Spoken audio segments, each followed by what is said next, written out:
Anza leo kumiliki kesho yako. Watu wengi wanapenda kusema kesho itakuwa bora, lakini swali ni je, kesho itakuwa bora kwa sababu gani?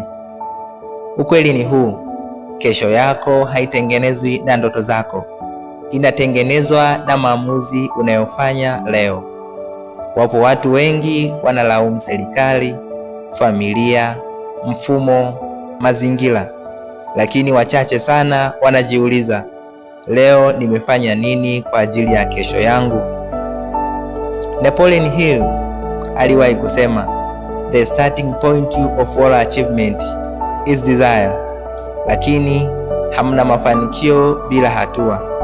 Ndoto bila hatua ni kama gari bila mafuta, lipo lakini halitembei. Mfano, fikiria watu hawa wawili, wote wana ndoto ya kufanikiwa, wote wana muda sawa, yaani saa 24. Mmoja anasema nitaanza kesho, mwingine anasema naanza leo, hata kwa hatua ndogo. Baada ya miaka 5, mtu wa kwanza bado anaelezea ndoto zake, mtu wa pili anaishi ndoto zake. Tofauti haikuwa akili, ilikuwa uamuzi wa kuanza leo. Jim Rohn aliwahi kusema, success is a few simple disciplines practiced every day. Sio kufanya mambo makubwa mara moja, ni kufanya mambo madogo kwa uaminifu kila siku. Kumiliki kesho yako haimaanishi unajua kila kitu. Inamaanisha unachagua nidhamu badala ya visingizio. Unachagua hatua badala ya hofu. Unachagua kuanza badala ya kusubiri mazingira yakamilike.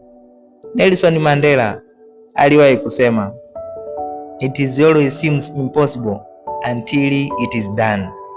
Kile unachokiogopa leo ndicho kinachoweza kuwa ushuhuda wako kesho.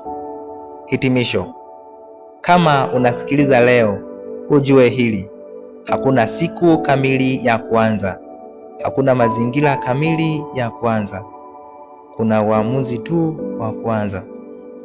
Usiulize nitafanikiwa lini, uliza nitaanza nini leo, kwa sababu usipoanza leo, kesho yako itaanza kukumiliki wewe. Lakini ukianza leo, wewe utaimiliki kesho yako. Anza leo, miliki kesho yako. Imani yako na juhudi zako ndizo zitakazobadili ulimwengu. Karibuni Hadora Education.